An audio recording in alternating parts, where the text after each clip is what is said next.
मैं सिर्फ इतना ही कहूँगा कि पाकिस्तान का नाम ना बदल के कूफा रख देना चाहिए। तो मैसेज ठीक है, देखें जी ये हालात हैं। जिसने इस बच्चे को अंजाम तक पहुंचाया है, मैं कमाता 1000 हूँ, लगाता 1500। क्यों भाई? मुझे किसी ने बच्चे मांगे मेरे कि तुमसे पालने नहीं जा रहे, हमें दे दो। ये है दुनिया के 3 सबसे खतरनाक और खूंखार कुत्ते। नंबर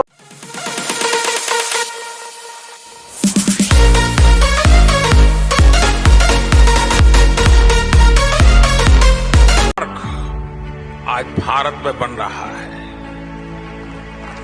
दुनिया का सबसे ऊंचा रेल ब्रिज आज भारत में है। 10,000 फीट से अधिक की ऊंचाई पर दुनिया की सबसे लंबी टनल आज भारत में है। दुनिया की सबसे ऊंची मोटरेबल रोड आज भारत में है। दुनिया का सबसे बड़ा क्रिकेट स्टेडियम आज भारत में है। दुनिया की सबसे ऊंची प्रतिमा आज भारत में है। एशिया का दूसरा सबसे बड़ा रेल रोड ब्रिज भी भारत में है। और अभी तो रुको, क्लाइमैक्स अभी बाकी है। जो जबरदस्ती के मेयर साहब हैं उनकी हमने करप्शन पकड़ ली भाई। उनको हमें पता चल गया कि असली ढक्कन चोर कौन है। ये वीडियो देखो। मैं इस बात पे जोर देना चाहता हूं, जो मार्केट से हम ढक्कन लेते हैं उसकी जो भी तकरीबन कॉस्ट है वो तकरीबन कोई 3500 रुपए के लगभग बनती है। ये जो हम ढक्कन बना रहे हैं इसकी कॉस्ट उससे कम है। ये हमें 2700 रुपए का लगभग पड़ रहा है। तो हम आपके तकरीबन 800-900 रुपए पर ढक्कन बचाने में कामयाब हो रहे हैं। नंबर 1। नंबर 2, मैं आप सबको भी इसके बाद लेके चलूंगा उस प्लांट की तरफ। जो मार्केट से ढकने मिलते हैं आपको वो तकरीबन कोई 10 से 12 किलो के होते हैं। क्वालिटी उसकी ठीक नहीं होती, सीमेंट ठीक नहीं होता, लोहा कम होता है उसके अंदर, सरिया कम होता है। ये जो हमने ढकने तैयार की ये 30 किलो के हैं, 30 से 37 किलो के हैं। और आपको मैंने आज बुलाया इसीलिए कि आप खुद अपनी आंखों से देखेंगे। हम अभी जा रहे हैं ढक्कन का वजन करना है। देख लो, नीचे करो।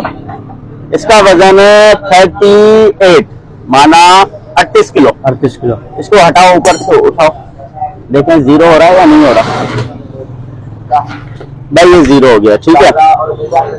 ये ढक्कन है, ये हमें कितने का पड़ेगा? ये आपको 950 का पड़ेगा।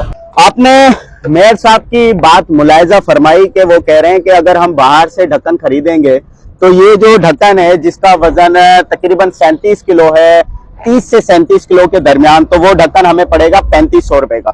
और हम ये ढक्कन बना रहे हैं और मीडिया को तवज्जो देके कह रहे हैं कि ये जो ढक्कन बना रहे हैं हम, ये 2700 रुपए का हम बना रहे हैं। तो मेरी मीडिया से दरख्वास्त है, एक दफा प्लीज ये लाजमी हमारी बात भी डालें कि ये जो ढक्कन हम खुद खरीदते हैं ना थल्ले से, जिसका वजन 38 kg है, 38 किलो वजन है जिसका, वो हमें पड़ता है 950 रुपए का। और जाहिर बात है ये लोग बनाते हैं तो 200-300 रुपए अपने भी रखते हैं, तो इस हिसाब से इनको पड़ता होगा 700-750 रुपए का, इतने का ही बनता है। तो मेयर साहब, अब पता चला कि करप्शन कैसे की जाती है। और अगर इस हिसाब से हिसाब लगाया जाए कि आप एक ढक्कन पे हमसे 1700 रुपए बचा रहे हैं, एक ढक्कन पे, जो आप कह रहे थे कि पब्लिक से हम 600-500 बचा रहे हैं, लेकिन हमसे जो लूटा जा रहा है ना वो 1700 रुपए।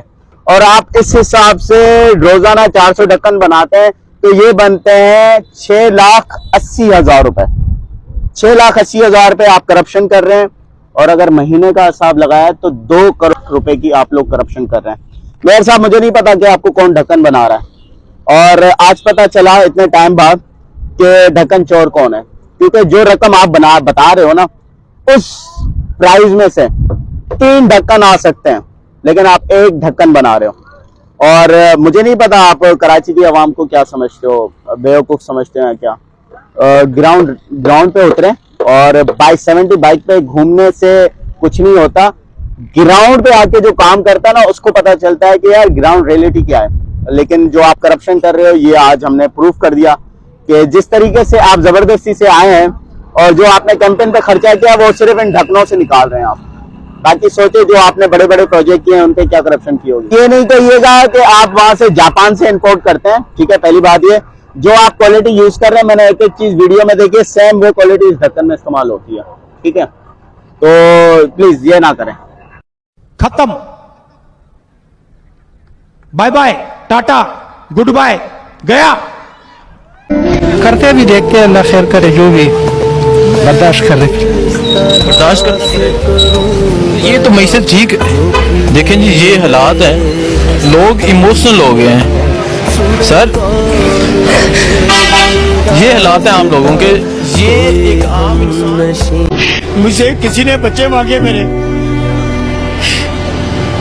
कि तुमसे पाले नहीं जा रहे, हमें दे दो। मैं आज सच बता रहा हूँ, आपने जो बात की इसलिए कसम खुदा की, उसने कहा कि वो लिख कर देना होगा, वल्दियत चेंज करूंगा, सिर्फ इसलिए मैंने बच्चे नहीं दिए, वरना मैं दे देता, बल्कि अच्छे मुस्तकबिल के लिए दे देता।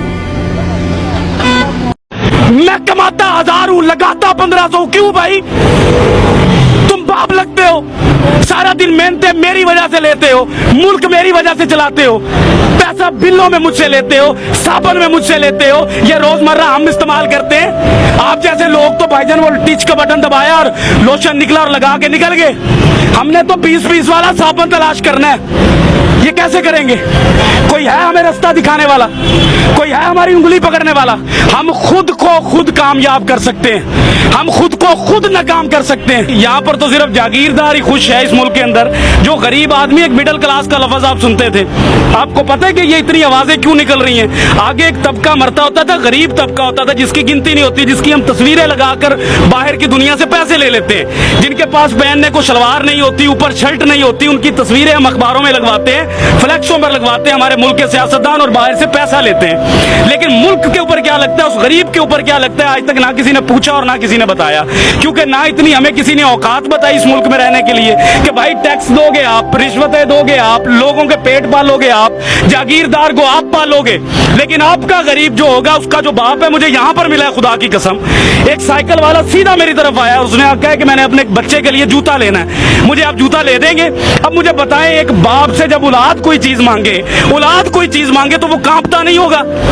क्या आपको अपने बच्चे अजीज हैं? जब आपके बच्चे एसी से निकलते हैं, एसी में सोते हैं, एसी में जाते हैं, तो एक गरीब मेहनत का आदमी जो साइकिल पर जा रहा है, उसको बाप बनने का कोई इख्तियार नहीं है, उसके कोई जज्बात नहीं है, उसका कोई दिल नहीं है। ये लोग कांपते नहीं है, ये लोग मरना भूल गए हैं। इनको नहीं पता कि ये सारी कौम जो यहाँ घूमती है, ये अल्लाह नबी का कलमा पढ़ने वाली कौम है, ये उम्मत ही है उस नबी की, उसी की हया कर लो। लेकिन हया शर्म कुछ नहीं है यहाँ पर जानने लेने का मामला शुरू है, और वो शुरू रहेगा। पाकिस्तानी और एक गरीब आदमी कहाँ कहाँ मर रहे हैं, आपको अंदाजा भी नहीं है। सर लोगों को अपनी फिक्र नहीं है, लोग राजी हैं। सर लोग अपनी फिक्र करेंगे कैसे करें फिक्र? अपना बच्चा रात को पाल नहीं सकते, बच्चे को पानी का गर्म करके वो देगची के अंदर माँ कह रही है कि मैं तुम्हें रोटी दे रही हूँ, उससे बच्चा पल नहीं रहा। मुल्क के लिए क्या लड़ेगा वो? मुल्क के इदारों के लिए क्या लड़ेगा? आइन के लिए क्या लड़ेगा? कानून कहाँ से लाएगा? आपके मुल्क के अंदर गरीब के लिए कानून है? अगर एक बंदे के ऊपर गलत किस्म की FIR या दरखास्त चले जाए गरीब आदमी पर, वो 10 साल 15 साल अपनी हलाल रोजी जो है उसी पर लगाता है, लेकिन इंसाफ फिर नहीं मिलता इस मुल्क में। वो यहाँ पर आकर क्या चूड़ियां मांजेगा, क्या करेगा, किससे लड़ेगा? वो अपने हालात से नहीं लड़ सकता जिधर आकर आपने उसको खड़ा कर दिया। आप लोग वो बातें ही नहीं कर सकते। आप हकाइक तो देखे बाहर जाकर। आप एक सफेद दाढ़ी वाले को देखे जिसका मेरा नबी एहतराम करता था, जिसका नबी मेरे लिए सफेद दाढ़ी देखकर खड़ा हो जाता था, आज जलील हो रहा है वो। ये दीन है हमारा, ये कुरान कहता था हमें, ये हम लोगों की कदर कर रहे हैं। खादमे आला कभी कुछ कहते हैं, कभी कुछ कहते हैं, झूठ बोलते हैं सियासतदान हमसे, कुछ भी नहीं देंगे हमें। ये हमें खुद लड़ना पड़ेगा भाई, हमें खुद कमाना पड़ता है, हमें खुद मजदूरियों पर जाना पड़ता है। गालियां सुनते हैं हम बाप बनने के लिए, गालियां सुनाते हैं लोग, आपको बुरा भला कहते हैं, भगार देते हैं, धुतकार देते हैं। आपको इस्लामी जमहूरिया पाकिस्तान का कानून है इस मुल्क में, गैर मुस्लिम का बच्चा अगर बीमार होता है तो उसको हुकूमत देती है, लेकिन मुसलमान का बच्चा, नबी का उम्मती जब बीमार होता है उसको धक्के देती है ये कौम। हम अपने जैसे से लड़ते हैं, लेकिन अपने से ऊंचे से नहीं लड़ते। डर लगता है, टांगे कांप जाती हैं। पूछो सवाल आज से, किसने लाकर खड़ा किया इन सबको यहाँ पर? क्यों खड़े हैं? ये बात मैं आपको पैसे बांट रहा हूँ, बिरयानी बांट रहा हूँ, इनके दिलों की बात कर रहा हूँ, इनके अंदर की बातें हैं। ये मैं घूमता हूँ, मैं चेक करता हूँ, मैं सुबह से पागल हूँ। मैंने देखी है, माए रोते बाप रोते देखे हैं भाई। मिडिल क्लास कोई नहीं रह गया इस मुल्क में, हर चीज मर रही है। सफेद पोश आदमी, मैं आपसे अगर 1000 रुपया जिंदगी में नहीं मांगा, इन हालात में मांगूंगा मैं आपसे 1000 रुपया, मैं मर जाऊंगा लेकिन सफेद पोशी बचाऊंगा अपनी। कॉटन का सूट पहनूंगा, जूती पॉलिश करवाऊंगा, जेब में टका ना हो, फिरूंगा मैं चौधरियों की तरह कि मेरे बच्चे को लगे कि मेरा बाप चौधरी है। लेकिन इस मुल्क में सिर्फ वो चौधरी है जो निजाम के अंदर बैठा है, जो निजाम से बाहर है वो चौधरी नहीं है इस मुल्क के अंदर। वो क्या है? वो तो एक हकारत की नजर से उसको देखा जाता है, वो बोझ समझा जाता है इस मुल्क के अंदर। जब कोई सैलाब आना है तो उस गरीब को मारने के लिए ज़कात देते हैं ये लोग हमारी। कभी सैलाब गया जागीरदार के घर, कभी गया किसी सियासतदान के घर, कभी बच्चा मरा इनका कहीं पर, कभी भूख से ये रात को सोए हैं, फिर ये कहते हैं मुल्क के हालात नहीं ठीक। तो लाओ पैसा अपने मुल्क में लगाओ हमारे ऊपर, हमसे लिया हुआ पैसा मुल्क से बाहर ले जाओगे तो हालात ठीक होंगे। मुझे एक बात बताएं बिलाल भाई, एक बाप मैं कहता हूं अल्लाह ताला की जात के बाद मेरे पास बाप है। मैं समझता हूं कि बाप क्या होता है। जिसका बाप नहीं है ना, खुदा की कसम वो खुदकुशी कर ले इस मुल्क में ना रहे। मैं आपको कसम उठा कर कह रहा हूं, जिसका बाप नहीं है, अल्लाह ताला के पास दूसरी बड़ी ताकत जो है ना वो बाप है। और जिसके पास इस दौर में बाप नहीं है वो कैसे जी रहा है? मैं अपने बाप के सहारे जी रहा हूं। मैं भी अपने बाप के सहारे जी, सारा कुछ है मेरे पास, सही बात। लेकिन बाप के सहारे के बगैर मैं फारिग हूं। मैं भी।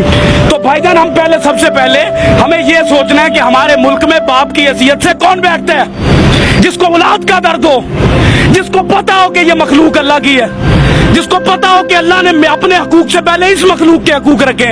अंदर से उम्र फारूक बनना पड़ता है, अंदर से, बाहर से बातें करके उम्र फारूक नहीं बना जाता। मदीना की रियासत लाने के लिए एक बंदा नहीं ला सकता, इसको भी लानी है, उसको भी लानी है, मुझे भी लानी है।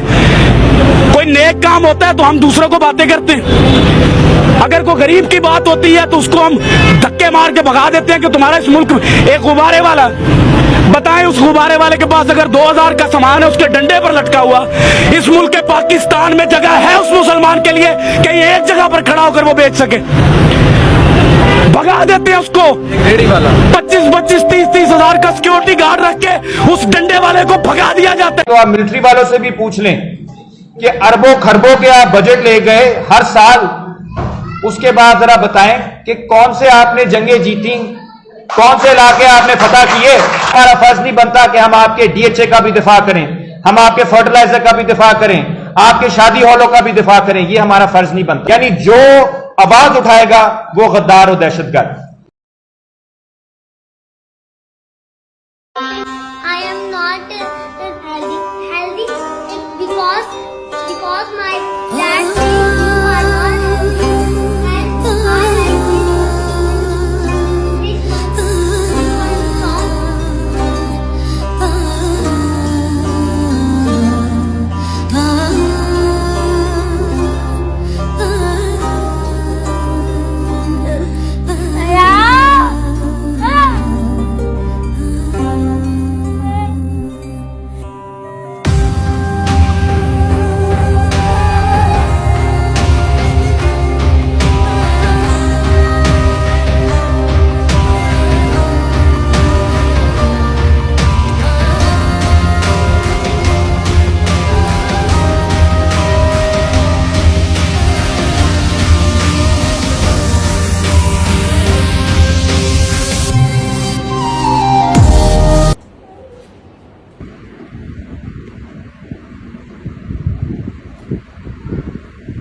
अच्छा, वीडियो आपने देख ली होगी। अब आप ये देखें कि मतलब पाकिस्तान में जो हक सच के लिए खड़ा होगा या अपने हक के लिए खड़ा होगा, जो हक सच की बात करेगा ना, वो या तो घर से गायब हो जाएगा या फिर जो है ना उसको उठा के जेल में डाल दिया जाएगा। अभी मैं आपको वीडियो देख रहा था, ये पीटीआई के एमपी है इबाद फारूक, तो जिनको घर से जो ना बार बार गिरफ्तार किया जा रहा था, तो उनका बेटा है अम्मार फारूक। उसकी दिमागी हालत जो है आपने वीडियो में देखी कि किस तरह की करती है। आप ये देखो हमारा जो मुल्क का मुस्तकबिल है और वो किस तरह से हिरासा हो रहा है, और किस तरह से आप देखो, मुझे ऐसा लग रहा था कि मैं अपने बेटे की वीडियो देख रहा हूँ, क्योंकि देखिए वो बंदा जो है अपना इबाद फारूक, वो तहरीक इंसाफ का एमपी है, ठीक है, उसने इलेक्शन लड़ा, टेंशन नहीं है, कोई बात नहीं। अब उसने हक के लिए बात उठाई ना कि हक के साथ खड़ा था वो, और अभी भी हक के साथ खड़ा है, तो उसके साथ क्या सुलूक किया, उठा के उसको जेल में डाल दिया। अब उसके बेटे का उस पर क्या इफेक्ट पड़ा कि वो दिमागी तौर पे मफलूज हो गया और वो आईसीयू के अंदर पड़ा हुआ है। आप ये बताओ ना कि मतलब क्या हक के लिए बात उठाएगा भाई? अकेले इबाद फारूक नहीं, ये हमारे लिए लड़ रहे हैं भाई। ये जितने भी ये तहरीक इंसाफ के कारकुन हैं, तहरीक इंसाफ के लिए जो भी हक की बात कर रहे हैं, मैं तहरीक इंसाफ की बात नहीं करता, मैं तमाम ऑल ओवर की बात करता हूँ। जितने भी लोग हैं जो पाकिस्तानी के हक के लिए, पाकिस्तान के हुकूक के लिए खड़े हो, आप तमाम पाकिस्तानी हम उसके साथ खड़ी हो। मगर हम लोगों के साथ मसला सीधा ये कर दिया इन लोगों ने कि हमें गैस, पानी, बिजली और इसके चक्करों में लगा दिया कि आप दुकान से घर पे आते हो या काम पे से घर पे आते हो तो आपकी बेगम बोलती है कि भाई घर के ऊपर तो गैस नहीं आ रही, जाए सिलेंडर भरवा के लेके आए। अच्छा जी, फ़ोन कर दिया भाई, सुबह से तो लाइट ही नहीं है, अब क्या करें भाई? घर मोबाइल चार्ज नहीं था, फ़ोन नहीं कर सकती थी आपको, लाइट ही नहीं है। अब जाएँ वो बैटरी भी चार्ज नहीं है, बैटरी चार्ज करा के लाए, या बैटरी घर पर सोलर ख़राब हो गया है, जो भी आपने जनरेटर सिस्टम लगाया भाई, या जो भी गरीब आदमी है वो तो फिर मोमबत्ती ले गया है भाई, सीधी बात है। उसके बाद क्या है, पानी नहीं आ रहा था भाई, क्या करें? पानी नहीं आ रहा, लाइन में पानी नहीं है, पीछे से मोटर नहीं चली, ये सारे सिस्टम में लगा दिए, जहाँ पानी भर के ले गए या पानी का टैंकर डलवाएं। तो हर चीज़ पे तो हमें ऐसा बर्बाद करके रख दिया है कि ना गैस है आपके पास, ना पानी है, ना बिजली है, और बिजली नहीं है और फिर भी बिजली का बिल जो 70-70 लाख रुपए आ रहा है। जो लोग रो रहे हैं, जिनके आंसू निकल रहे हैं कि भाई मैंने अपनी बच्ची कानों की बालियाँ बेची और मैंने फिर बिल भरा है। मतलब आप हर जगह से पाकिस्तानियों को ऐसा कर दिया है कि मतलब आप किसी तरीके से सोचने समझने की सलाहियत जो है ना आपकी बिल्कुल मानूस कर दी है कि आप देखो ही नहीं कि ये लोग कर क्या रहे हैं। आप लोगों को सिर्फ गैस करना है, अपने घर की गैस पूरी करनी है, अपने घर की बिजली पूरी करनी है, घर का पानी पूरा करना है और घर का खर्चा पूरा कर ले, तो उसके बाद जो है ना फिर आपने जो बचे वो आप बिजली वालों को दे दें। उसके बाद फिर आप दोबारा अपने जो है ना खच्चर ख्वारी में लग जाएं, उसमें भी आपका पूरा नहीं होगा। दवाई दारू तो बहुत दूर की बात है आपकी। तो भाई ये आप ये देखो कि मैं तो सिर्फ यही है, मेरा दिल रो रहा है। मतलब हम जितने भी मिडिल क्लास लोग हैं, हम यहाँ से कहीं नहीं जा सकते, हम मूव भी नहीं हो सकते और ना ही हम इंशाल्लाह जाएंगे। अगर हमारा पैसा आ भी जाएगा तो हमारे लिए हमारा मुल्क पाकिस्तान है, मुल्क छोड़ के जाने वाले जो होते हैं ना, वो समझ लें कि वो जो मेजर गौरव कहते हैं ना, भगोड़े, वो कहलाते हैं। जो मुल्क पर अभी जो है आप समझ लें कि एक जो है सख्त वक्त है, कठिन वक्त है, जो कि हम पर मुसल्लत हो गए। मेरी अल्लाह रब्बुल इज़्ज़त से दुआ है कि अल्लाह पाक तू सब कुछ करने वाला, तू बड़ा रहमान हो, तू रहीम भी है, तू गफूर रहीम भी है। मैं तुझसे पूरी उम्मत मुस्लिमा, पूरी पाकिस्तानी आवाम की एक आवाज़ होकर तुझसे दुआ करता हूँ कि अल्लाह पाक जिसने मुल्क पाकिस्तान को इतना सा भी इसने जो है ना नुकसान पहुँचाया ना, उसकी नस्लों को बर्बाद कर दे। चाहे उसके अंदर पाकिस्तान को तो पाकिस्तान के बाहर जो उनके शर पसंद है उनसे तो खतरा ही नहीं है। पाकिस्तान को बर्बाद करने में तो पाकिस्तान के अपने ही लोग बहुत हैं। जो अभी मैं मोदी साहब की एक वीडियो देख रहा था, उन्होंने डायरेक्ट खड़े होकर बोल दिया कि भाई हम 40 साल से इंडिया पाकिस्तान कर रहे थे, अब हमने वो बात कर ली। उस शख्स ने भी इमरान खान की बोला कि इमरान खान की मुझे एक बात पसंद आई कि जब वो प्राइम मिनिस्टर आए उन्होंने मुझसे बैठ के बात की तो उन्होंने कहा भाई इंडिया पाकिस्तान बहुत हो गया, आप अपने लोगों का भला करें, मैं अपने लोगों का भला करूँगा। तो उन्होंने अपने लोगों का भला करना शुरू किया। आज देख लो, मैं भी आपको वीडियो दिखाता हूँ इंडिया कहाँ पहुँचे भाई। माशाल्लाह मुझे बड़ी खुशी हुई कि इंडिया ने इतना बड़ा सोलर पैनल लगाया, 16,000 एकड़ के ऊपर इंडिया में बिजली फ्री तकरीबन कर दी उन्होंने। उनकी बिजली का बिल नहीं आता, वीडियोस मैंने देखी, आप जाके नेट पर सर्च करो। उसके बाद इंडिया के जो है चंद्रयान 3 उन्होंने किया। मैं दिल से मुबारकबाद भी देता हूँ तमाम इंडिया को। और क्यों हमारा समझ लें कि दुश्मन तो मैं नहीं बोलूँगा, क्यों भाई हम लोग सब आपस के अंदर जो है ना मिल बांट के रहना चाहते हैं। ये लोगों की जो है ना जितनी भी हमारे ऊपरी लेवल के लोग हैं आपस में हमें लड़वा के रखना चाहते हैं कि ये लोग लड़ते रहें और उनको ये बोलेंगे इंडिया पाकिस्तान राइवल बना दिया एक दूसरे का। भाई इंडिया पाकिस्तान है कि कुछ भी हो, कोई मसले वाली बात नहीं है। तो इंडिया जो है आप देखो इंडिया कहाँ पहुँच गया और आज तक हमसे अपने गटर के ढक्कन के मसले सॉल्व नहीं हुए हैं। तो आप देखो इसमें करप्शन के, इसमें भी करप्शन कर रहे हैं यार। गटर के ढक्कन में तुम लोगों की क्या औकात रह गई? गटर के ढक्कन तुम गटर के अंदर ही गिर के मर जाओ उस गटर के अंदर। भाई जो गटर के ढक्कन खुले ना उसको खुला रहने दो, उसमें तुम सारे के सारे MP MNA जितनी भी है ना, पीपल्स पार्टी के और अपना मुस्लिम लीग नून के और दूसरी पार्टीज़ के 11 जमातें जितनी भी हैं, जो सारा गटर का गंद मसाला है वो सारे उसी गटर में चले जाओ। ऊपर से हम जो है ना उसमें 50 लाख करोड़ रुपए का ढक्कन लगा के फिट करके उसको बंद कर देंगे बिल्कुल, ताकि तुम लोग वापस आ ही ना सको। बेगरत के बच्चों, मेरा तो मतलब खून खोल रहा है कि मैं क्या बोलूँ तुम लोगों के लिए। तुम लोगों को तुम लोगों को इतना पैसा होने के बावजूद तुम लोग और पैसा यार क्या करोगे इतना पैसे का? भाई खा सकते हो तुम 2, 4, 5 रोटी, 8 रोटी खा सकते हो, 10 रोटी खा लोगे, इससे ज़्यादा नहीं खा सकते। मगर वही वाली बात तुम लोगों को समझा रहा है कि तुम लोगों के दिलों पे मोहर लग गई है। तो खुदा के वास्ते हम लोगों को माफ़ कर दो। ये मुस्लिम लीग नून वाले, पीपल्स पार्टी वाले, और ये तुम बार बार आगे अपना इक़्तिदार, और ये एक पीपल्स पार्टी का हाल नहीं, ये तमाम जितनी भी 11 जमातें PDM की है ना, ये सब आपस के अंदर मिल बांट के जो ना चट्टे बट्टे खाने वाले लोग हैं। इनको पाकिस्तानी आवाम से कोई लेना देना नहीं है। इन्होंने सिर्फ अपनी जो है ना पेट की हौक भरनी है और इन लोगों ने यहाँ से चले जाना है। अभी मैं एक वीडियो देख रहा था, पाकिस्तान और इंडिया इंडिया की एक स्टेट है जिसका नाम है उत्तर प्रदेश, दोनों की पॉपुलेशन एक जितनी है, उसकी जीडीपी पूरे पाकिस्तान से ज्यादा। पाकिस्तान जितना उनका एक स्टेट है उत्तर प्रदेश, उसकी जीडीपी पाकिस्तान से कई गुना आगे है। भैया आप क्या करोगे? आप उनके एक स्टेट को टक्कर नहीं दे सकते। उनके एक बिजनेस में अंबानी और अडानी की जितनी रेवेन्यू है ना, आपकी पूरी जीडीपी उतनी नहीं है। उसके अंदर पाकिस्तानी एंकर जो है ना, वो पाकिस्तान के मतलब कि आप इंडिया से किस चीज़ के साथ मुकाबला करेंगे जो उसका उत्तर प्रदेश का, कि उनकी जीडीपी हमारे पाकिस्तान के मुल्क के बराबर है। और मुकेश अंबानी का उन्होंने नाम लिया तो मेरी हंसी निकल गई कि आप क्या बात कर रही है मुकेश अंबानी की। मुकेश अंबानी क्या जो है ना चीज़ है, हमारे तो पाकिस्तान पीपल्स पार्टी का जो बिलावल जरदारी का साबका वज़ीर है मुकेश चावला, उसके घर से 60 अरब रुपए कैश निकल रहा है। मुकेश अंबानी घर से निकलेगा? आप क्या बात कर रही है कि अगर मुल्क पाकिस्तान के अवाम के पास खाने को नहीं है, हमारे यहाँ के वज़रा और वज़ीर वगैरह जो उनके पास तो बहुत कुछ है ना। आप ये देखें आप क्या बात कर रही है। और अच्छा एक चीज़ ये कि ये पहले से जो है ना 400 अरब रुपए की करप्शन के अंदर जो है मुलविस था बंदा, तो नैब ने इनको गिरफ्तारी के लिए किया, तो हमारी जो हाई कोर्ट की अदलिया उन्होंने उनको गिरफ्तारी से रोक दिया। तो ये तो हमारा मुल्क पाकिस्तान है। आप क्या बात कर रही है कि मुकेश अंबानी और उत्तर प्रदेश पाकिस्तान से ऊपर है? पाकिस्तान के पास भी बहुत पैसा है, मगर वो आवाम के लिए नहीं है, यहाँ के वज़रा और निचले दिजले के और MNA MPs वगैरह इन लोगों की यशी के लिए। तो बस इसमें तो कुछ भी नहीं हो सकता। अभी मैं एक वीडियो देख रहा था कि जो हक सच की बात करेगा उसका हाल क्या होना है, वो वीडियो भी आपको दिखा दूँ। मतलब मैं समझ लें कि मेरे जो है ना आंसू निकल गए थे उस बच्ची की वीडियो देखकर। लेकिन आपने वीडियो देख ली होगी, मैंने जितनी बार भी ये वीडियो देखी है ना, मेरे आंसू नहीं रुके। क्या कसूर था इस बच्चे का, क्या कसूर था इसके वालिद का, आप मुझे बताएं।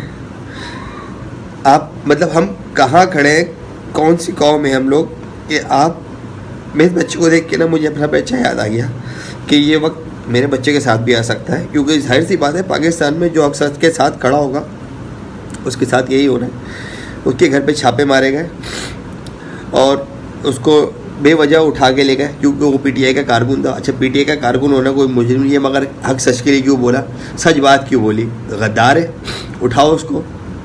वो बच्चा 9 से 10 साल का बच्चा है, उसकी वो हालत हुई हुई है इसकी कोई हद नहीं। वो अपना दिमागी तवाज़ुन जो खो बैठा है। तो मैं जो है मैं सीधा बात फारूक साहब से यही बोलूँगा कि हमें आपसे कोई गुला नहीं है। हम खुद जो है ना बज़ाहिर तौर पे हम मुर्दा कौम है, हम हक सच के साथ नहीं खड़े हो सकते।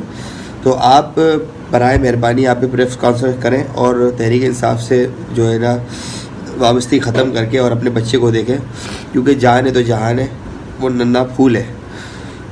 और मुझसे तो वीडियो भी नहीं बनाई जा रही। मैंने जितनी बार वो वीडियो देखी है ना, आप जब भी आप समझ लो सोशल मीडिया खोलोगे तो वो 4-5 दिन से ना वही वीडियो सर्कुलर हो रही है। वो बच्चे की वीडियोस दिखाई जा रही है, बच्चा किस तरह हंसता खेलता आपने वीडियो में देखा होगा, किस तरह से वो नन्ना फूल मुरझा गया है। और मैं दिल से मेरी बद्दुआ है जिसने इस बच्चे को अंजाम तक पहुंचाया है, चाहे उसके अंदर कोई भी हो, ऊपर से नीचे तक, चाहे वो ऊपर वाले हो या नीचे वाले हो, चाहे उसमें पुलिस का कोई कारकुन हो जिसने उठाया, जिसने पकड़ा, जिसने ऑर्डर दिए, जिस पर ये कार्रवाई हुई, उन सब का अल्लाह इंशाल्लाह बेड़ा गर्क करेगा। उनकी भी औलादें होंगी ना, इंशाल्लाह इस बच्चे की आह ज़रूर लगेगी। मगर मैं ये बात फारूक साहब से यही बोलूँगा कि आप जो है आप अपने बच्चे को देखें और जो है आप इसको आपकी ज़रूरत है, क्योंकि आपकी मैंने सुना है कि आपकी जो वालदा है वो भी और आपकी वाइफ भी, इनकी वालदा और आप सब जो है ना कैद में है। तो आप इसको करें और अपने बच्चे के पास जाएं। और मेरी तो दुआ है कि अल्लाह पाक इसको सेहतियाबी अता करे, क्योंकि हमारे मुल्क पाकिस्तान का मुस्तकबिल है ये। तो मेरा तो जो है ना दिल बस यही कह रहा है कि मैं सिर्फ इतना ही कहूँगा कि पाकिस्तान का नाम ना बदल के कूफा रख देना चाहिए, क्योंकि हमारी हालत भी ना कूफे वालों की तरह ही है। क्योंकि हम हक देख सकते हैं, हक का साथ नहीं दे सकते यजीद के डर से। ये कौम सिर्फ सांडे के तेल के लिए जमा हो सकती है, अपने हुकूक के लिए कभी जमा नहीं होगी। आपकी बात फारूक साहब आपकी गलती है कि आप जो है PTI के कारकुन आप इन लोगों के लिए लड़ रहे हैं, तो इसमें आपका कसूर नहीं है। और आपने ठेका नहीं लिया हुआ पूरे पाकिस्तान का कि जो है ना आप हक को सच के साथ खड़े हुए। हम लोग सो रहे हैं, वीडियोस देखते हैं, वीडियोस के अंदर जो है ना दिखाया जाता है कि जरदारी के पास इतना पैसा है, नवाज शरीफ के पास इतना पैसा है, मरीम नवाज़ के पास इतना पैसा है, और वो मौलाना फजल रहमान उनके पास इतना करोड़ रुपए। अभी हाँ एक वीडियो देखी, जरदारी को तो छोड़ो, जरदारी का जो चेला छपाटा पता नहीं कौन है, उसके घर से 6000 करोड़ रुपए निकल गए यार।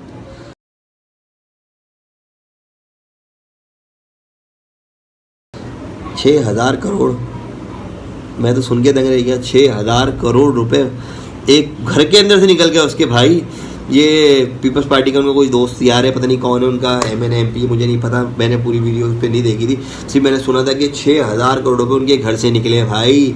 या पाकिस्तान की आवाम के पास 1 किलो आटा खरीदने के पैसे नहीं है और उसके घर से 6000 करोड़ रुपए निकल रहे हैं। आप ये देखो, तो भाई वो पैसा लगाओ ना पाकिस्तानी आवाम पर, पाकिस्तान में लगाओ ना। क्यों IMF के आगे कटोरा लेके खड़े हो जाते हो और वो जरदारी यूं करके घूमता है, यूं करके घूमता है। मैं तो बोलता हूँ इनको सालों को 1 घंटे जो 1 घंटे छोड़ो, सिर्फ 10 मिनट के लिए इनको बोलो कि तुम अपनी जो प्रोटोकॉल हटाओ और पाकिस्तानी आवाम के पास आओ कि हाँ जी हमने आपके साथ जो है ना ये किया, आप हमसे मुतमईन है। फिर आपको देखो कैसे इनके जूते पड़ते हैं, इनको नंगा करके, बल्कि रोड पे इनकी लाश भी नहीं मिलेगी, इस तरह से गायब हो जाएंगी। जो इतना प्रोटोकॉल लेके चलते हैं ना, लाओ हज़रत उम्र फारूक वाला तुम लोग अपना जिगरा लेके आओ ना, तुम लोग को तो तोबा नाउज़ुबिल्लाह उनसे मिलाना भी तौहीन है। तौहीन उनकी जूती के ज़र्रे के बराबर की, मट्टी के ज़रारे का भी उसकी भी तौहीन है कि तुम उनसे मिलाने का जो किया जाए। हज़रत उम्र फारूक अकेले निकलते थे देखने के लिए कि मेरी जो दौरे खिलाफत है उसके अंदर कोई बंदा भूखा तो नहीं है, किसी बंदे के साथ नाइंसाफ़ी तो नहीं हो रही। अकेले निकलते थे क्योंकि उन्हें पता था कि मैंने कभी किसी के साथ गलत नहीं किया, ना ही तो बनाउद्दील्ला वो गलत कर सकते थे क्योंकि वो तो खुलफा राशिदीन में से थे।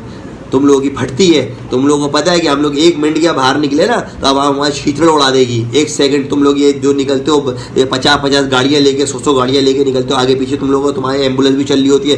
तुम्हें डर है, जिस बंदे को डर होता है ना वही अपने साथ जो है पूरा जो है ना सिस्टम लेके चल रहा होता है। मगर एक बात याद रखना, जब अल्लाह की लाठी पड़ती है ना तो वो बेआवाज़ होती है। ये कितने 25,000 करोड़ जो अब पाकिस्तानी है, इन सब की तुम्हें आहे बद्दुआएं लगेंगी, तुम देखना तुम्हारे साथ होगा क्या। तुम लोगों को बेगैरत के बच्चों, तुम लोग रोडों पे तुम्हारी लाशें नहीं मिलेंगी। बर्बाद करके रख दिया इन कुत्ते के बच्चों के अंदर पाकिस्तान को, सब जगह पे बदनाम करके रख दिया। सब जगह पे इन्होंने हमारे आने वाली नस्लों को मकरूज कर दिया। $70,000 बिलियन का कर्जा लेके बैठ गए। कहाँ गया वो पैसा, किस जगह खर्च किया? वो जिन लोगों ने ले ली गाड़ियाँ। अबे हम तो यहाँ पे कारोबारी, मैं खुद कारोबारी हूँ भाई, सही है ना। मैं एक गाड़ी नहीं ले पा रहा हूँ, गाड़ी छोड़ो, मैं जिस घर में रेंट पे रहता हूँ ना, मैं वो घर नहीं खरीद पा रहा। एक के मैं कुछ घर ले लूँ, वो छोड़ो, एक छोटी मेहरान नहीं ले पा रहा, वो बेंटले आगा लेके घूम रहा 43 करोड़ रुपए की। भाई हम 2 लाख रुपए की एक मेहरान गाड़ी नहीं ले पा रहे। 2 लाख की गाड़ी छोड़ो, मेरी अभी पिछले दिनों जो है ना बाइक चोरी हो गई थी, दिसंबर के अंदर 2022 के अंदर। बाइक नीचे खड़ी गया, बिल्कुल ऐसी गाड़ी थी, बिल्कुल समझ लो कि उसका चैन स्पॉकेट वगैरह सब हिल रहा था। वो गाड़ी मेरी चोरी होगा जिसमें मैं परेशान हो गया। मेरी गाड़ी भी कोई ले आ सकता है, तो मैं तकरीबन 2 महीने तक तो पैदल घूमता रहूँ। मैं परेशान कि मैं बाइक कैसे लूँ, 30-40 हज़ार की बाइक कैसे लूँ। तो फिर हमारे एक जानने वाले रिलेटिव है, उनसे मैंने बोला कि यार मैं कोई गाड़ी है, तो उन्होंने गाड़ी मुझे दी कि भाई ये गाड़ी अब जब तक नहीं है तो चला लो। तो 30,000-40,000 की गाड़ी खरीदने के लिए हमारी और वो बेंटे आगे लेके घूम रहे 43 करोड़ रुपए की। कहाँ से आया इतना पैसा, किसने दिया तेरे को भाई, किसने दिया तुझे पैसा इतना? मेजर गौरव बिल्कुल सही कहता है कि तुम्हारी जितने भी है ना सब ये हुक्मरान, ये सब जितने भी है सब चोर हैं, चोर। और ये जब इनके इख्तिदार ख़त्म होते हैं सीधे फ्लाइट पकड़ी सीधे बाहर, क्योंकि पाकिस्तान में तो उनको रहना ही नहीं है। पाकिस्तान से नफरत है इन लोगों को, पाकिस्तान को बर्बाद करना है इन लोगों ने। अभी जब 16 महीने पहले जब इमरान खान की हुकूमत थी तो सब लोग जितने भी PDM वाले, जितनी भी करप्ट जितनी भी जमातें थी ना, ये सारी चिल्ला रहे थे कि जो है ना मुल्क को तबाह कर रहे हैं और पेट्रोल पे पैसे बढ़ा दिए, यूनिट पे पैसे बढ़ा दिए और सब कुछ कर दिया और अदम एतमाद लिया है और लाके जो है ना इमरान खान की हुकूमत को गिरा दिया। उसके बाद लाके इन लोगों ने 16 महीने में क्या किया, इन लोगों ने तो आवाम का बिल्कुल चूस ही निकाल दिया कि पेट्रोल की कीमत कहाँ से कहाँ पहुँच गई। और जो है ना सारे मामला जो ऊपर से नीचे तक सब इन्होंने करप्शन किया दबा के आके। इन्हें पाकिस्तानी आवाम से कुछ लेना देना नहीं है, इन्हें सिर्फ और सिर्फ अपने जो है ना पेट भरने, अपनी जो पेट की होक है ना वो मिटानी, जो इनकी कभी ज़िंदगी में नहीं मिटेगी। तो ये तो इंशाल्लाह इनका तो हशर वो ख़राब होने वाला है कि जिसकी कोई हद नहीं।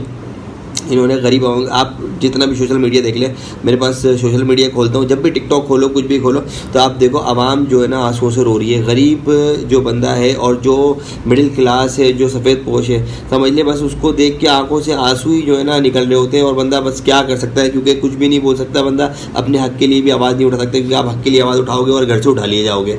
तो सीधी सीधी बात ये है।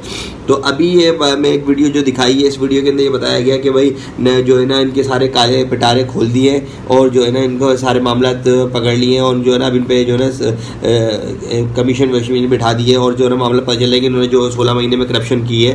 तो जितने भी लोग थे जरदारी के और ये शहबाज शरीफ के, अब ये जो है ना इनके ऊपर जो है सारे बनाए जा रहे हैं कि ये लोग मुल्क से बाहर नहीं जा सकते। इसमें कुछ लोग जा चुके हैं, शहबाज शरीफ भी चला गया, इसाक डार चोर का बच्चा वो भी चला गया और जरदारी भी कह रहा है कि मैं भी अब दुबई जा रहा हूँ, वो भी भागने की तैयारी में कर रहा है। छोटे मोटे जो नीचे चिल्ले चपाटे रह जाएंगे ना, उनको पकड़ के उनको बोले उनके साथ भी क्या होगा कि भाई तुम ये कर लो, सारे मामला उनके साथ तय पाएंगे, उनसे पैसे लिए जाएंगे और बोलेंगे उनको भी क्लीन चिट दे दी जाएगी कि भाई ठीक है तुमने जो मुल्क की ऐसी तैसी करी खत्म, हमारा हिस्सा हमें दो और अल्लाह खैर सल्लाह। अबे भाई एक चीज़ बताओ, जब अल्लाह अज़्ज़ा वजल के जो मामलात हैं, नमाज के, रोज़े के, हज के, ज़कात के, रोज़े महशर का जब मैदान हशर लगेगा तो उस टाइम अल्लाह पाक का और बंदे का जो मामला होगा, नमाज का, रोज़े का, हज का, ज़कात का, तो अल्लाह पाक बोलेगा भाई ठीक है तेरा मेरा मामला था, मैं तुझे माफ़ करता हूँ, ये जो भी मामला है वो होगा।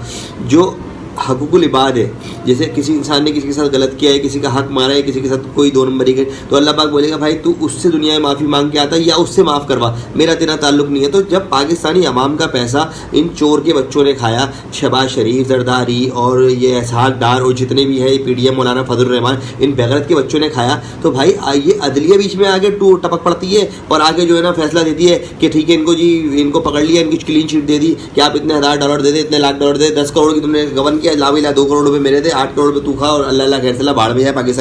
पाकिस्तान की आवाम के हवाले करें ना आप इनको, क्योंकि पाकिस्तानी आवाम के टैक्स के पैसे इन्होंने खाए, पैसा जितना खाया पाकिस्तानी गरीब आवाम का, जितना भी सफ़ेद पोश का है, आप समझ लो एक टॉफ़ी भी लेता है बच्चा, उसका भी टैक्स आप लेते हो, बोलते हैं हमारा पाकिस्तान में टैक्स नहीं लिया जाता, दबा के आप टैक्स पे टैक्स लगा रहे हो। बिल देख लो, बिल के ऊपर आपने 10,000% टैक्स लगा दिया, पता नहीं कौन कौन से अगड़म बगड़म शगड़म पे टैक्स जिसका पता ही नहीं है, other tax, general tax, fail tax, ये टैक्स, वो टैक्स, कपड़े पहनने का टैक्स, कपड़े उतारने का टैक्स। अबे भाई कौन कौन से टैक्स तुम ले रहे हो और सारे बर्बाद करके अपनी वो एक गाड़ी है इस बेगरत के बच्चे के बाद, जिसके बाद जिसका नाम भी जो है ना मतलब बंदे इतने सुना नहीं होगा, मैंने तो फर्स्ट टाइम ही सुना था, बेंटले, क्या नाम है गाड़ी का, बेंटले बेंटियागा, सही। इसकी पाकिस्तानी जो वर्थ है ना 43 करोड़ 52 लाख रुपए है। ये आप गूगल पे सर्च करें, ये इसकी वीडियो है, ये लगी हुई।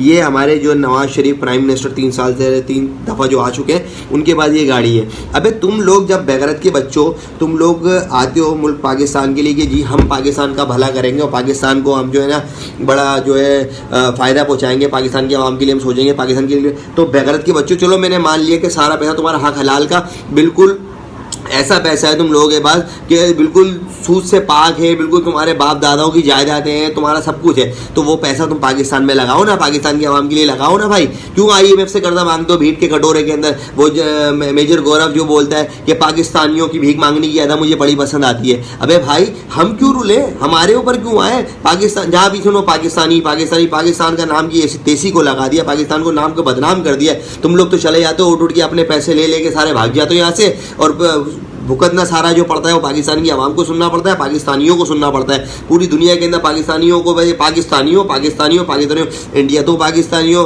अमेरिका तो पाकिस्तानियों, सब जगह पे आपने इस्लाम को बदनाम कर दिया, मुसलमानों को बदनाम कर दिया, पाकिस्तानी कौम को बदनाम कर दिया, पाकिस्तान को बदनाम कर दिया। अबे तुम लोग अगर इतने अच्छे हो, बेगरत के बच्चे, जरदारी कुत्ते की नस्ल में, तुझे बोल रहा हूँ बेगरत, तुझे बोलता हूँ तुझे अल्लाह का खैर पड़ेगा। तेरी कब्र के अंदर तेरी टांगे हैं, मरने वाला है, कुछ टाइम बाद मर जाएगा, 2 साल 10 साल 15 साल और जी लेगा, उसके बाद किस तरह हिसाब देगा सोच ले। पाकिस्तानी अवाम भूखी मर रही है, बेगरत की नस्ल, कुत्ते के बच्चे। मैं समझ नहीं पा रहा, मैं अपने अल्फाज बयान नहीं कर पा रहा। नवाज शरीफ जो बैठा हुआ जो भाग गया, अबे तू 3 दफ़ा प्राइम मिनिस्टर आया, तू पाकिस्तान के अंदर, जब तू पाकिस्तान के इलाज से तू खुद मुतमईन नहीं है तो तू काहे के लिए पाकिस्तान का प्राइम मिनिस्टर बन के आता है? कि जब तुझे पता है कि पाकिस्तान में मेरा इलाज सही नहीं हो सकता 3 दफ़ा आने के बाद, तो तू बाहर भागता है कि लंदन जा रहा हूँ जी, मेरे जो ना गुठली हो गई है, मेरे सर में दर्द हो रहा है, मेरे को ना अजीब सी टेंशन हो रही है, तू भाग जाता है यहाँ से निकल के, हैं?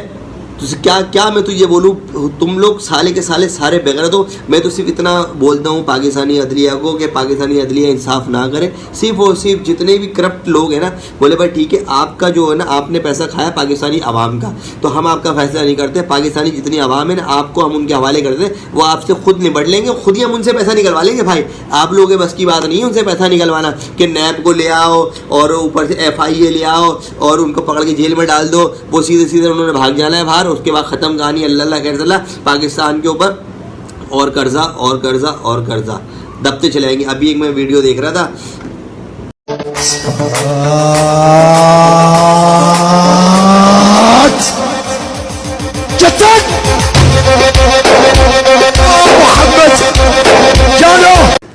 जी, वीडियो आपने देख ली होगी यकीनन।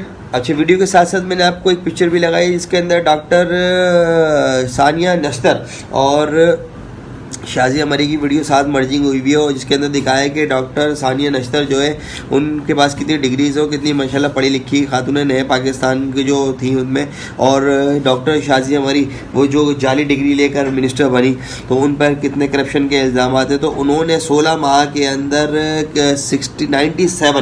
97 अरब रुपए की करप्शन उन्होंने की है 16 माह के अंदर। तो आप देखें कि 16 महीने के अंदर ये एक मिनिस्टर है पीपल्स पार्टी की जिन्होंने करप्शन की है। तो आप सोचो कि 74 सालों से जो ये लोग बैठे हुए हैं वजारतों के अंदर, टोटल ऊपर से नीचे तक पीपल्स पार्टी हो या नून लीग हो, इन लोगों ने कितनी करप्शन की होगी। तो यहाँ लोगों के पास, पाकिस्तानी अवाम के पास खाने को पैसे नहीं है। लोग, एक छोटी सी करप्शन की झलक मेरे सामने आई थी, तो उसमें जो है ये बताया गया था कि शहबाज शरीफ साहब जो है ना, उन्होंने 16 माह के अंदर 98 अरब रुपीस का करप्शन किया है। अच्छा, करप्शन किया किस तरीके से कि जबकि आपको पता है मुल्क के अंदर चीनी की शॉर्टेज है, तो शहबाज शरीफ साहब ने एक अपना एहसानदार जो है उनको 2,15,000 टन चीनी जो है ना 110 रुपये फ़ी किलो के हिसाब से बाहर मुल्क भेजने की इजाज़त दे दी। ठीक है। अच्छा, उसके बाद इन्होंने करप्शन किस तरह की कि ब्राज़ील जो दूसरा मुल्क है, ब्राज़ील से इन्होंने 1 लाख टन चीनी 220 रुपये फ़ी किलो के हिसाब से जो है ना बोला कि वहाँ से इंपोर्ट कर लो। तो आप ये देखो करप्शन हो किस तरीके से ली है। कोई गटर के ढक्कन में करप्शन कर रहा है, कोई चीनी बाहर बेच के वापस मंगा रहा है। मतलब एक चीज़ मैंने 1 रुपये की बेची और 1 रुपये की बेच के बोल दिया भाई ठीक है यही चीज़ तुम मुझे घुमा के 10 रुपये की वापस दे दो, तो बोलो भाई हमें तो मिली महंगी है तो अब ये 15 रुपये की मिलेगी। तो आप करप्शन का आप देखिए कि पाकिस्तानी का दिमाग कितना है कि हर चीज़ में करप्शन किस तरीके से निकाल लेते हैं। कोई गटर के ढक्कनों में करप्शन कर रहा है, कोई चीनी के अंदर करप्शन कर रहा है। ये तो 2-4 चीज़ें जो हमें पता चल जाती है। ये लाखों करोड़ों रुपए की करप्शन जो है ना, जो चूना लगा रहे होते हैं कि जो है ना ये इस चीज़ के अंदर ये करप्शन, इस चीज़ में ये करप्शन, इसी तरह भाई ये लाखों करोड़ रुपए की चीज़ है। इसी तरह थोड़ी आ जाती है भाई गाड़ियाँ, जो मैंने आपको अभी वीडियो दिखाई थी बेंटे आगा जो गाड़ी है, आप हम ना ले लें 43 करोड़ 50 लाख रुपए की गाड़ी, 43 करोड़। आप समझ लें कि करोड़ और अरब तो जैसे फिर इंडियन फिल्मों में दिखाया जाता है ना कि अरब और खरब की बातें करते हैं, वो हम मजाक समझते हैं। हमारी ये तो रियलिटी है इस चीज़ की कि अरब खरब और करोड़ तो इन लोगों के लिए ऐसा है कि 1 रुपया 2 रुपये 10 रुपये। हमारे लिए है ये कि जो है ना मतलब हम समझते हैं कि यार ये 1 करोड़ या 10 लाख या 1 लाख रुपये जो है आम इंसान के लिए बहुत बड़ी बात है। तो बस मैं यही बोलूँगा पाकिस्तानी अवाम को कि भाई आप हम लोगों को जो है ना इनकलाब की ज़रूरत है, इसके बगैर हमारा कुछ भी नहीं सकता। क्योंकि मेरा खुद बेटा है 11 महीने का।